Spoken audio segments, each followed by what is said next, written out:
So I remember the first graphic novel I ever bought, and it was actually a Batman Hush. And ever since then, it's led me down this hobby that I love so much, but that is also draining my bank account.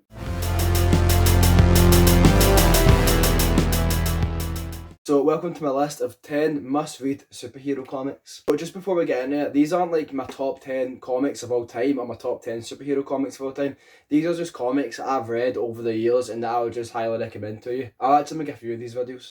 Also, I'm back home, I've got my wall back and I've got my posters. So kicking off the list in no particular order, the first comics I'm going to go for is the Batman Court of Owls and City of Owls story arc. It was written by Scott Snyder with the art by Greg Capullo, and it was the first 2 volumes of the Batman New 52 run. It brings these new villains to Gotham City and it makes you feel like they've really been there the entire time, as they run most of the underground in Gotham and are responsible for most of Gotham's wealth. It's an awesome start to the New 52 run and I highly recommend you check it out, and also the artwork is superb. So next up is the Superior Spider-Man run.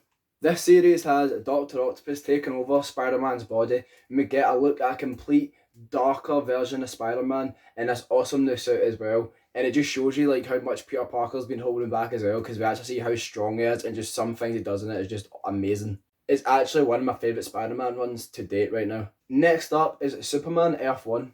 It was written by J. Michael Straczynski with art by Shane Davis.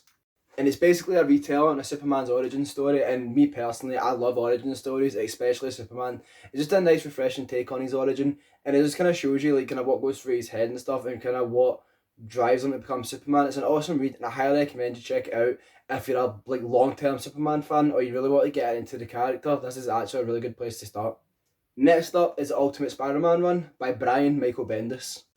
I actually have like an emotional attachment to this comic because this is a comic series I collected in high school, and honestly I just love it so much, and it's one of the best versions of Spider-Man in my opinion, and it just gives like a kind of more like modern take on his origin story, and it's just his entire life throughout high school. We get awesome different takes and characters like Venom, Carnage, the Green Goblin, who is in this version is like a green monster, which I completely love.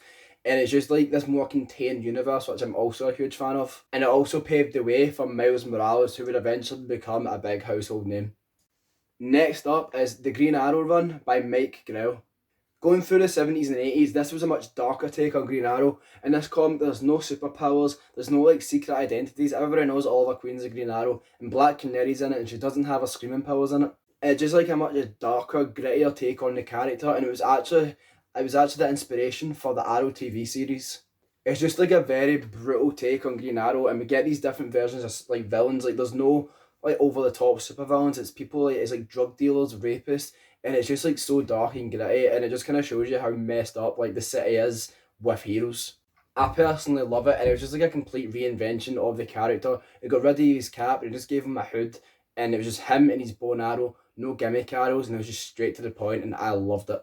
Next up is actually a series that is still running just now, but is sadly going to end soon, and that is Immortal Hulk. It takes the Hulk and Bruce Banner and basically makes it this like body horror, and it's such like a gruesome comic, and there's a lot of over the top gore in it, and I love it so much. It brings in all the classic Hulk villains, and it's just like so brutal and gory, and it's just such a good version of Bruce Banner because it shows you the toll being the Hulk actually takes on him, just how much he's struggling with being the Hulk. You also get these different versions of Hulk in it, which is really good to see, and it just kind of shows you how like Bruce Banner has this like personality disorder, but it's manifested into all these different versions of the Hulk. It's a great read, and you should really check it out, even purely just for the cover art that is always done by Alex Ross, which just looks stunning every single time it comes out. Next up is Wonder Woman Earth 1. Like I said before, I love origin stories, and this is a great origin for Wonder Woman. We get an in-depth look at Themyscira, and we just see how like Diana Prince reacts when she's on the Earth, and how she interacts with these different people. I mean, she realises like not everyone on Earth is a warrior. It's really weird to her, and it just causes like a lot of funny moments, especially with her and Steve Trevor. They two are actually really good together on this book, and I just found them hilarious together in it. Artwork in the book as well is also really well done, and it's just a stunning book to look at. Next up is Green Lantern Rebuff. This is a book about how Hal Jordan comes back from the dead after being paralyzed and getting killed, and it's a really good book because it shows you all the different Green Lanterns like John Stewart, Kyle Rayner, Guy Gardner, and it's just an awesome read, and the artwork in it is stunning as well. You really get to see how like Hal Jordan's death has an impact on not only the Green Lanterns but all the Justice League as a whole, and the Justice League do have an appearance in this. which I thought was just really cool, and it kind of showed you like how big this universe actually is and how the death of a superhero actually impacts not just like a certain amount of people, but like widespread, which I thought was awesome. Also has a lot of like badass action sequences as well, so definitely check it out. I actually have a review for it on my channel if you go and check that out as well. Next up is the New 52 run for The Flash. I know the New 52 has a lot of like, different opinions about it. A lot of people hate it and a lot of people love it. But personally, when it comes to The Flash, I loved his run in the New 52. Barry Allen is once again the main Flash, and it's just kind of like, it's really good to see different takes on different characters. Like, we get like Captain Cold and Heatwave, who are now metahumans in this version. We get a different version of Wally West. It's just a really cool comic, and I know a lot of people weren't huge fans of a lot of the New 52 elements, but I thought the changes in the Flash comic worked really well and done really good to bring them to a modern audience. Because as much as the Flash suit looks cool, I feel like at times it can look a bit goofy, but they had a really good way of making the suit just look awesome and armoured and badass in this version, and I, for one, was a huge fan of it. Also, one of my favourite DC villains of all time, the Reverse Flash, Eobard Thawne, has a really cool story arc in this comic as well, and I was a huge fan of it. So, before I say my last comic, be sure to hit that subscribe button if you enjoy this kind of content. I do a lot of nerdy stuff like comic books, I cover a lot of Star Wars as well. So if you're into that kind of stuff, be sure to hit that subscribe button and drop below in the comments what's your favourite superhero comic of all time and what ones would you recommend. And also be sure to like the video if you enjoy it. So finishing off the list is the most recent X-Men one by Jonathan Hickman.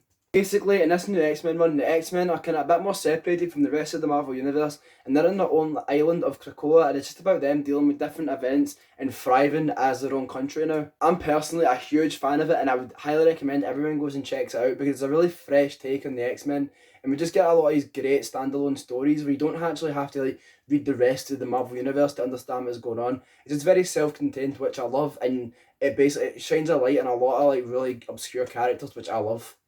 Also, the artwork in the books are amazing as well. So that's the end of the list, guys. If you enjoyed this, be sure to hit that subscribe button, like I said, where I do a lot more nerdy content, and like the video, and also let me know in the comments, like I said, who your favourite superhero is and what your favourite comic run is. And also, be sure to check out my other videos if you haven't yet already. Thanks a lot for watching, and I hope to see you in the next video.